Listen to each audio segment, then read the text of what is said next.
macam-macam pokoknya. Nah, itu contoh misalkan isolasi geografis. Karena ada isolasi geografis, maka, akan muncul populasi-populasi baru. Dari tiap populasi-populasi baru, mutasi. Dari tiap mutasi-mutasi akan terjadi, apa namanya, isolasi lagi. Nah, karena mutasi itu sifatnya sangat random atau sangat acak, tidak menutup kemungkinan dari tiap mutasi itu akan menghasilkan, spesies-spesies yang akuatik, entah itu terestrial, entah itu direct development itu dalam, eee, perkembangan pembiakannya seperti itu, sehingga akan muncul seperti ini, seperti itu. Namun secara global kebanyakan masih akuatik seperti itu. Oke, nanti mungkin kalau ada yang, butuh penjelasan tentang ini nanti bisa ditanyakan di bagian diskusi nanti. Oke, selanjutnya. Nah, kalau kita melihat, kayak yang akuatik, kayak yang tadi apa namanya, terestrial, yang direct development itu kan susah, karena kita harus menunggu musim. Nah, kita lihat dari ini misalnya lah, ini mungkin ini bukan dari pembiakan ya, ini dari apa namanya, warna, contoh warna. Ini dalam sebuah penelitian di mana, penelitian penelitian di tiap wilayah yaitu, anggap aja wilayah striped mode, wilayah transisi dan juga, wilayah Varadero mode seperti itu. Nah, ternyata isolasi geografis itu dapat menyebabkan mutasi-mutasi yang ada di tiap wilayah itu terisolasi, sehingga muncul warna-warna tertentu pada tiap wilayah, pada Anura ini seperti ini. Nah, hal seperti ini yang terjadi pula pada, eee, apa namanya, perkembangbiakan seperti itu. Jadi karena isolasi bisa mengakibatkan, apa namanya, mutasi sehingga muncul-muncul, spesifikasi dalam perkembangbiakan seperti itu misalnya. Jadi ya ini prosesnya tidak 1, 2 tahun tapi sangat lama seperti itu ya. Oke, selanjutnya. Oke, udah selesai sih sepertinya. Mungkin kalau tentang Anura cukup sekian, mungkin kembali lagi ke Mega seperti itu. Terima kasih.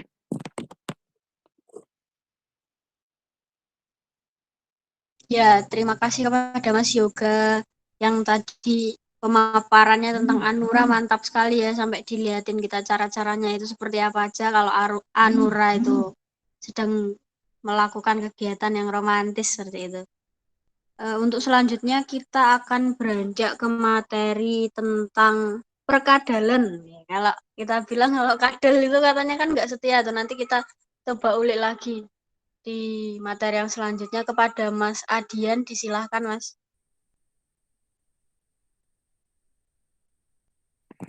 Oke, terima kasih buat waktu yang telah diberikan. Mungkin bisa minta tolong juga Deva untuk gantian nge-share Oke, screen. oke, bentar ya. Green.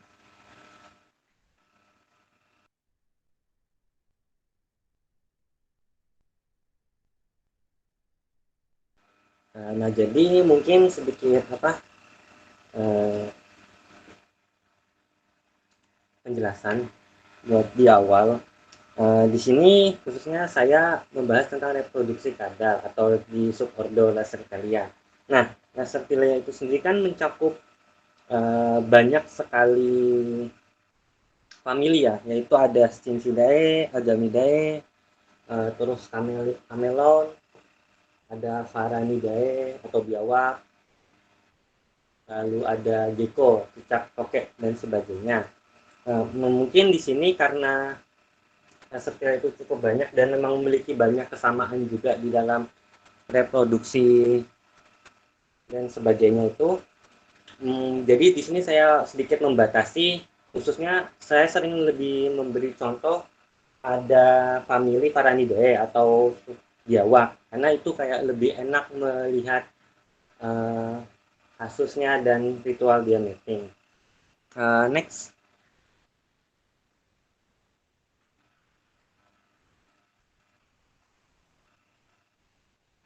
Oke. Nah ini mungkin cuma sedikit insight ya, sedikit pandangan. Tadi sudah dijelaskan juga kalau di Squamata itu dia mencakup cicak kadal, lalu ada cicak kadal dan ular. Nah ya. Nah, sebenarnya di reptil itu sendiri, kalau misalnya kita membahas reptil secara luas, itu kan sebenarnya reptil itu termasuk parapletik filogeni ya, yang memang cakupannya cukup luas. Di sini kita membahas yang namanya reptil itu mencakup buaya, krokodilian, gavial, aligator, buaya, lalu ada turtles yaitu penyu, kura-kura dan labi-labi, ada sphenodon yaitu tuatara yang ada di Selandia Baru, lalu ada squamata tadi.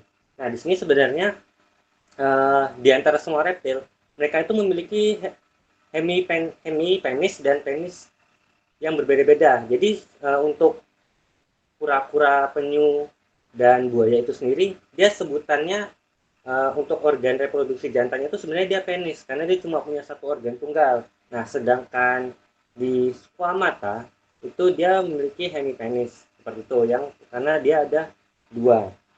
Langsung next saja. Nah, di sini bagaimana cara membedakan jantan dan betina. Saya di sini ngambil contoh dari kalotes atau bunglon ya, bunglon. Di situ sebenarnya untuk membedakan jantan dan betina itu, kalau memang secara dari kita yang tahu kalau kadal itu dari luar itu sebenarnya cukup susah. Kenapa? Karena organ reproduksinya tuh termasuk organ yang internal. Jadi ketika tidak sedang digunakan, hemipenis itu akan berada di dalam. Jadi sebenarnya cukup sulit untuk membedakan mana yang betina dan mana yang jantan. Nah, salah satu cara untuk mengetahuinya itu ya dengan dieksaminasi lebih dalam, yaitu dengan melihat kloakanya. Apabila misalnya kita membuka kloakanya, maka jika dia memiliki hemipenis, berarti dia jantan. Nah, jika dia tidak memiliki hemipenis, maka dia betina. Seperti itu. Nah, jadi nanti tadi memang sudah dijelaskan di DAPA, hemipenis ini memang dia ada dua, tapi biasanya yang digunakan saat kopulasi atau bersenggama itu cuma satu, entah itu yang kiri atau yang kanan. Seperti itu. Nah, di next aja tuh. Next. Nah, tapi sebenarnya bisa nggak sih kita ngelihat jantan betina itu dari luar? Nah, sebenarnya pada kadal tuh ada terdapat memang seksual dimorfisme atau fitur-fitur yang membedakan antara jantan dan betina. Kalau misalnya kayak di kupu-kupu kayak Papilionidae, lalu ada kayak di capung kayak Eupaya gitu kan, sangat mudah membedakannya karena bisa dilihat dari warnanya. Nah, sedangkan pada kadal sendiri itu sebenarnya cukup susah. Memang ada beberapa fitur-fitur yang bisa membedakan. Contohnya ini di Trioceros jacksoniae atau bunglon yang bertanduk 3. Tapi ini khusus untuk Successias Xantholophus. Nah, di mana sang betina itu tidak memiliki tanduk, sedangkan jantannya memiliki tanduk. Sebenarnya untuk kadal secara keseluruhan fitur-fitur ini tuh bisa dibilang cuma sedikit. Jadi nggak semua kadal itu bisa dilihat secara luas. Ya, kembali tadi, untuk melihat perbedaan mana jantan dan mana betina itu hanya bisa dilihat melalui mengeksaminasi organ internal reproduksinya. Next. Nah, sebenarnya kalau untuk seksual dimorfisme pada kadal itu yang paling umum, yang paling bisa kita lihat adalah pada ukuran tubuhnya. Cenderung pada kadal itu jantan biasanya lebih besar daripada betinanya. Contohnya komodo. Di sini kita bisa lihat bahwa betinanya itu hanya setengah betina yang dewasa ya. Beratnya itu setengah dari maksimalnya jantan komodo. Misalnya jika komodo jantannya memiliki berat 136 kg, nah biasanya betinanya itu hanya memiliki sampai 70 kg. Lalu mengapa sih sejak awal kenapa kadal-kadal ini jantannya itu lebih dewasa? Jantan-jantan dewasa ini memiliki ukuran yang lebih berat dan memiliki ukuran yang lebih besar dan lebih berat dibandingkan betinanya. Nah, hal ini terkait pada tekanan seleksi pada perilaku mereka. Next, dan ini berhubungan dengan perilaku kawin mereka. Nah, oh ya, sebenarnya mungkin itu sedikit tambahan. Sebenarnya membahas tentang ukuran itu sebenarnya sedikit relatif ya. Mungkin bagi kita kayak setiap orang tuh kayak memiliki pandangan yang berbeda-beda tentang yang namanya ukuran. Kayak seseorang menganggap Monas itu besar. Lalu ada satu lagi yang menganggap relatif bahwa enggak, Monas itu enggak besar misalnya. Yang lebih besar itu Menara Eiffel, contohnya gitu. Nah, sebenarnya di sini juga kita bisa lihat jantan di dua gambar ini, ada dua individu ini, kita sebenarnya tidak bisa melihat secara langsung mana yang jantan, mana yang betina. Bisa jadi keduanya jantan, atau satu jantan juvenil, sedangkan yang satunya betina dewasa, lalu ada juga kemungkinan dua dewasa, karena mereka memiliki ukuran yang sama. Jadi kemungkinan bisa jadi di foto ini, satunya adalah betina yang sudah dewasa, yang sudah memiliki berat 70 kg, nah sedangkan satunya adalah pejantan, hanya saja dia masih juvenile. Nah, jadi terkait ukuran tadi sebenarnya masih bisa dibilang relatif, dan untuk pastinya kita memang harus benar-benar mengecek organ reproduksi dari kadal tersebut.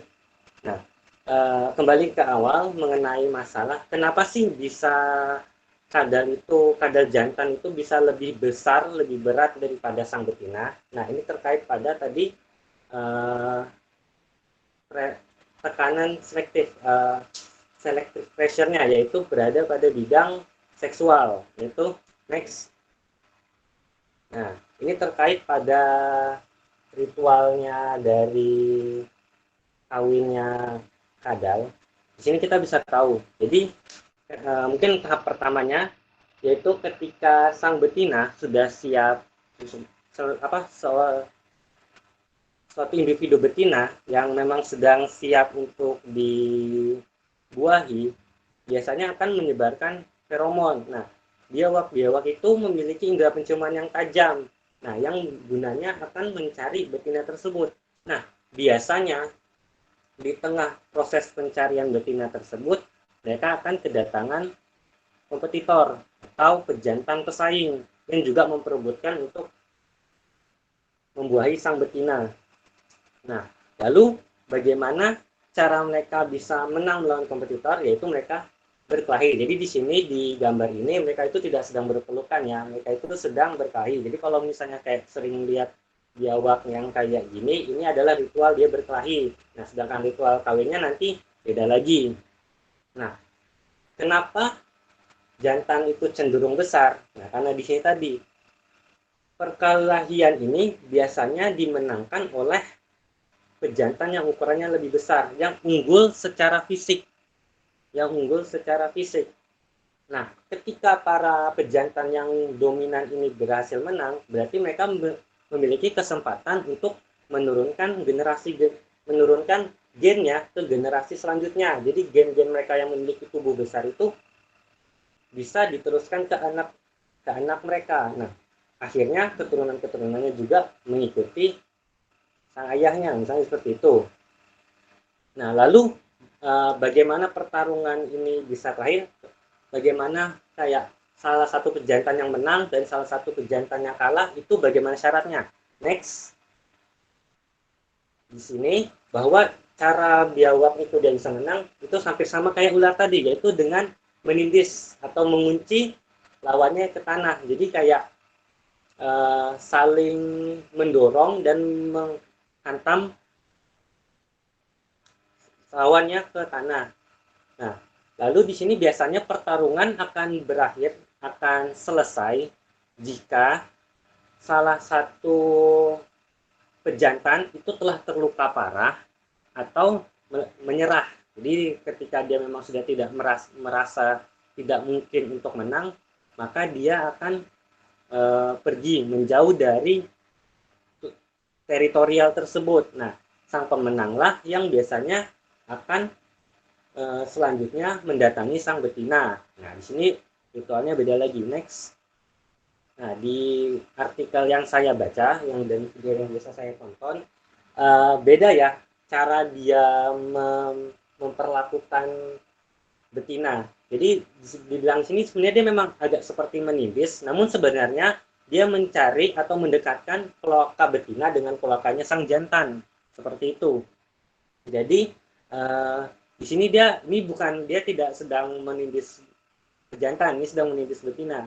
Jadi ketika si betina juga sudah merasa cocok dengan si jantan yang menang ini, maka dia akan seperti memperbolehkan sang jantannya untuk membuahi dia lewat kloaka tadi. Nah, ketika memang setelah kopulasi telah terjadi, next selanjutnya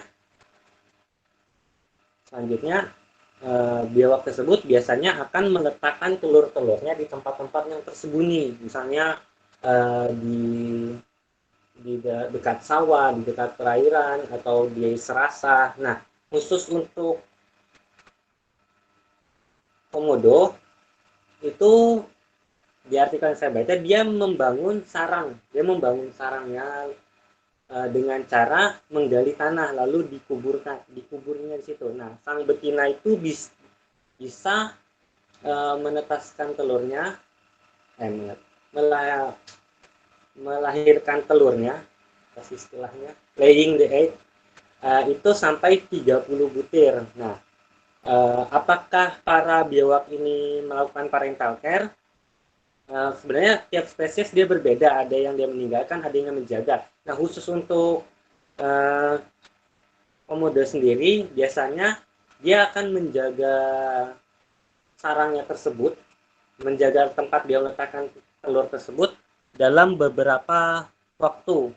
Nah, ketika sudah masuk, kalau tidak salah masuk ke musim penghujan, saat dirasa para predator dari telur-telurnya tersebut sudah berkurang, maka dia akan meninggalkan karena bertepatan dengan waktu tersebut juga akan waktu dari telur komodonya itu menetas seperti itu. Next. Jadi ya itu saja sebenarnya, memang cukup singkat mengenai kadal. Jadi buat teman-teman yang sekiranya mungkin di sini kan diapsida itu konsepnya memang diskusi ya. Mungkin teman-teman jika ada yang ingin menambahkan, misal dari perilakunya cicak atau dari kadal yang lain, lalu ada pertanyaan juga boleh menambahkan. Karena terkendala juga waktu, mungkin dari saya cukup. Boleh dikembalikan ke moderator. Terima kasih. Ya, terima kasih pada Mas Adian, materinya sangat cool sekali. Untuk malam hari ini lumayan ya, materinya agak panas sedikit ya. Soalnya kita membahas romantisme dari herpetofauna. Sedangkan kita sendiri masih belum tahu ya gitu kan. Wah, udah agak dewasa. Mungkin dari teman-teman ada yang mau bertanya tentang materi-materi berikut yang sudah disampaikan, atau dari luar materi juga nggak apa-apa.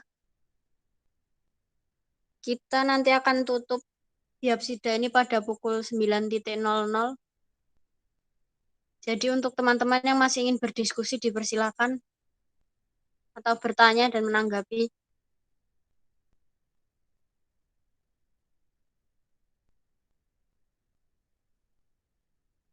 Oh ya, sebelumnya aku mau bertanya nih, kalau teman-teman biasanya tahu kan kalau buaya itu selalu diidentikan dengan laki-laki yang punya banyak cewek ya, buaya darat seperti itu. Sebenarnya itu ungkapannya agak kurang ya, karena sebenarnya buaya itu hewan yang setia.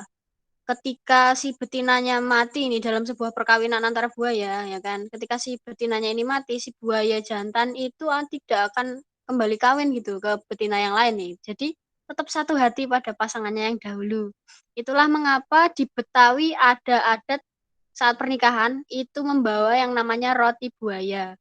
Nah, diadopsi dari perilaku buaya yang ternyata itu setia. Sedangkan kenapa sih kok ada ungkapan itu gitu? Ada ungkapan buaya darat. Ternyata itu bersumber dari lagunya artis ya. Yang aku memang pecinta wanita, namun ku bukan buaya loh itu. Itu yang mengakibatkan nama baik buaya itu sedikit tercoreng ya teman-teman. Sebenarnya buaya itu termasuk hewan yang tergolong setia ya. Cukup ya kali ya basa-basinya ya. Mungkin kalau ada yang mau ditanyakan disilakan kepada teman-teman bisa open mic atau melalui in call message. Halo Mas, Mbak, izin bertanya.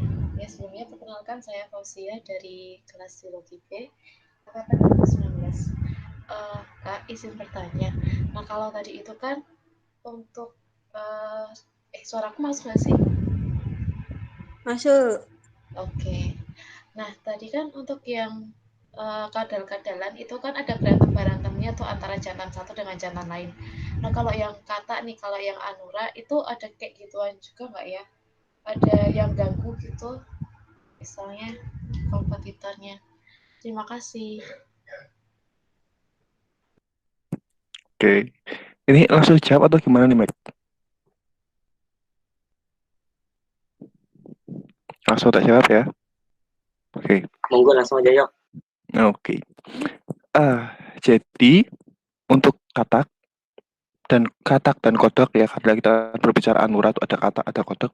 Nah, mereka tuh untuk mengetahui pasangannya cocok, itu mereka itu ada yang namanya itu mating call. Itu dari suara. Dari dari sekian banyak bisa puluhan katak jantan, itu mereka akan mengeluarkan suara panggilan, atau mating call seperti itu. Nah, dari suara-suara itu nanti akan didatangi oleh betina. Nah, jadi mendatangi si jantan seperti itu. Nah, untuk kompetisi itu pasti ada. Kompetisinya yang pertama dari suara. Nah, yang kedua ada kompetisinya seperti ini. Bentar, saya carikan fotonya dulu. Saya carikan fotonya dulu. Hmm.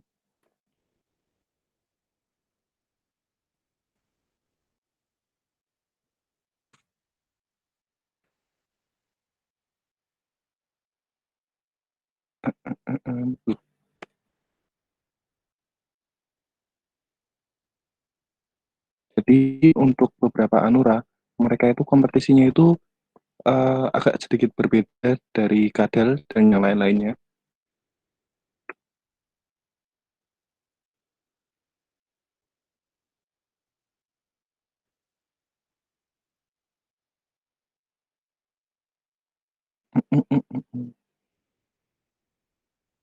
Gambar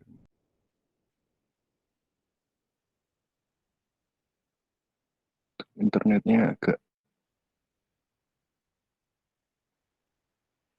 oke, coba tak share screen.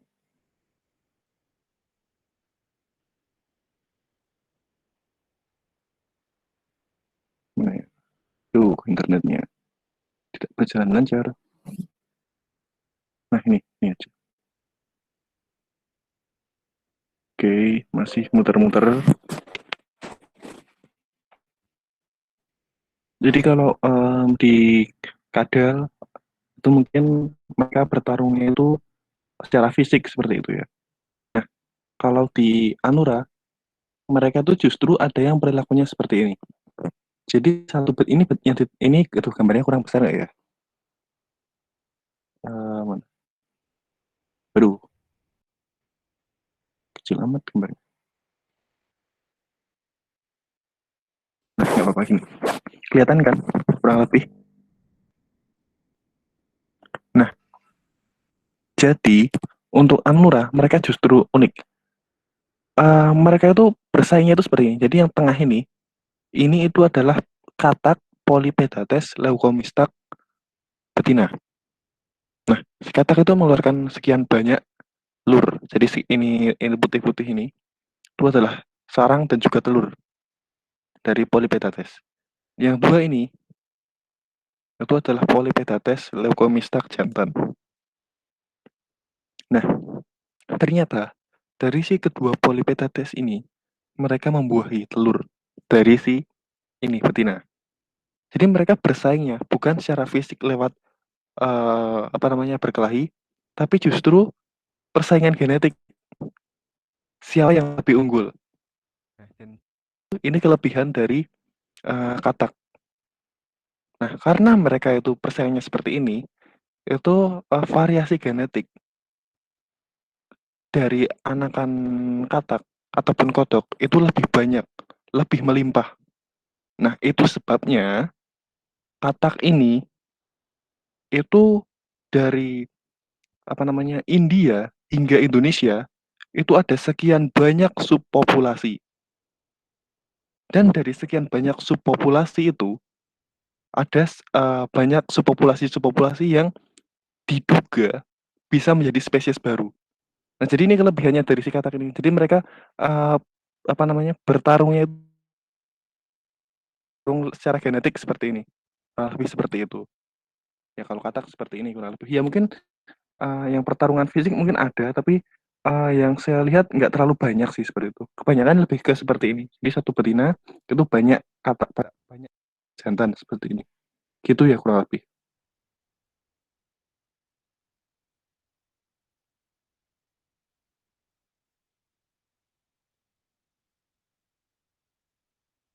Itu.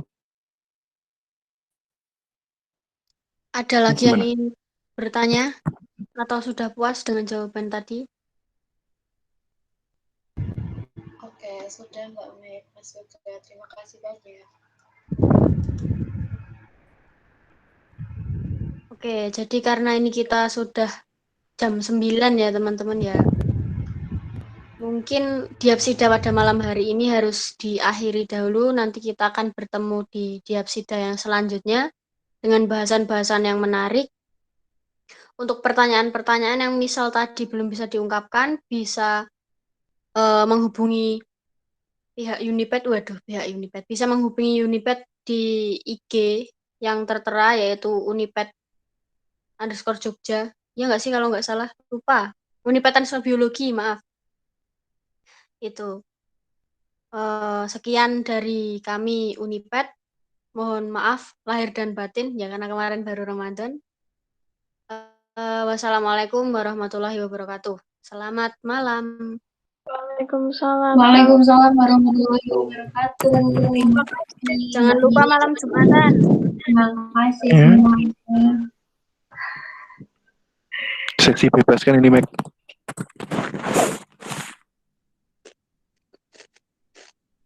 Sesi bebas Ya, kok. sesi bebas. Yang mau nanya-nanya silakan.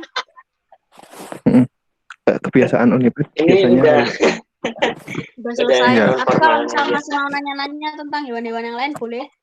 ya, Keluar dari jadi bahasan yang tadi juga nggak apa-apa. ya, jadi kebiasaan Uniped kalau diapsida tuh tiap ditutup tuh biasanya masih ada diskusi, tapi bebas sifatnya gitu ya. Oh iya, izin bertanya. Oke. Kan. Tadi nggak ada. Ini apa namanya, kemarin sempat lihat dari pamfletnya Uniped ya, mungkin nyambung dari pertanyaan tadi.